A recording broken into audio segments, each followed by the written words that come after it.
ये भारतीय वायुसेना में शामिल हुआ सबसे नया ट्रांसपोर्ट एयरक्राफ्ट है C295। एयरबस ने इसे बनाया है। भारत ने एयरबस के साथ कुल 56 ऐसे ट्रांसपोर्ट एयरक्राफ्ट का सौदा किया है, जिनमें से 16 बनी बनाई हालत में आएंगे और 40 का निर्माण बड़ोदरा की एक फैक्ट्री में होगा। दरअसल C295 से एवरो ट्रांसपोर्ट एयरक्राफ्ट की फ्लीट को बदला जाएगा। एवरो एयरक्राफ्ट 60 के दशक में भारतीय वायुसेना में शामिल हुए थे, बहुत पुराने हो चुके हैं और उनके मुकाबले इस एयरक्राफ्ट में बहुत सारी खूबियां हैं।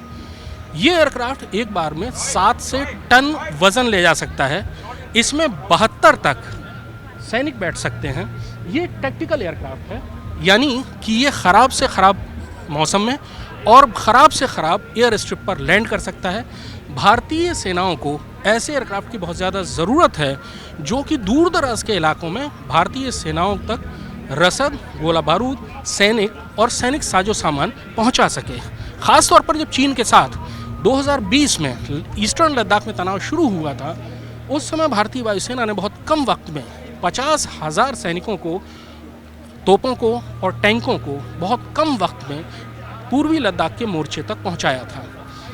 भारतीय सेना की बहुत सारी चौकियां ख़ास तौर पर उत्तरी सीमाओं में हिमालय के ऐसे इलाकों में हैं जहां पर सड़कों से पहुंचना या तो बहुत मुश्किल होता है या पहुंचा ही नहीं जा सकता। उनको सिर्फ एयर मेंटेन किया जा सकता है, यानी हवाई मार्ग से ही वहां तक तैनात सैनिकों तक रसद, गोला बारूद, मेडिकल सप्लाई और सैनिक साजो सामान पहुंचाया जा सकता है।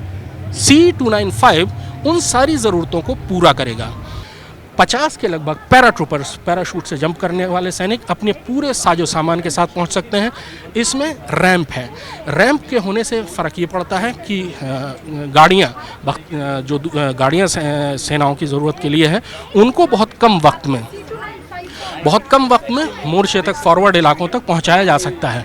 इसमें पैराट्रूपर्स बैठ सकते हैं, यानी इस एयरक्राफ्ट के ज़रिए पैराट्रूपर्स को दुश्मन के इलाके में उतारा जा सकता है। बहुत अच्छी डिज़ाइन, इसमें जो सीटें हैं वो वेब स्टाइल में बनी हुई हैं, यानी इस तरह से कि बैठने में जो सैनिक हैं या ट्रूपर्स हैं उनको ज़्यादा थकान ना हो। इस तरह की सीटें जो नए एयरक्राफ्ट खरीदे गए हैं उनमें लगाई गई हैं, ताकि जो सैनिक हैं या पैराट्रूपर्स हैं वो आसानी से अपने गंतव्य तक पहुंच सकें, अपने उन इलाकों तक पहुंच सकें जहां उन्हें तैनात किया जाना है। भारतीय वायुसेना लंबे अरसे से पुराने एयरक्राफ्ट के साथ काम कर रही थी, लेकिन अब धीरे धीरे चाहे फाइटर हो या ट्रांसपोर्ट, उनमें सुधार हो रहा है।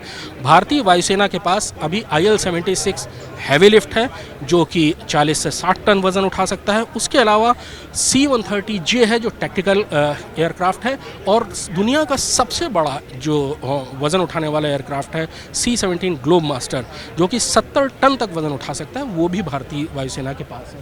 C295 मीडियम लिफ्ट एयरक्राफ्ट्स की कमी को पूरा करेगा और इसकी ज़रूरत भारतीय सेनाओं को सबसे ज़्यादा पड़ेगी।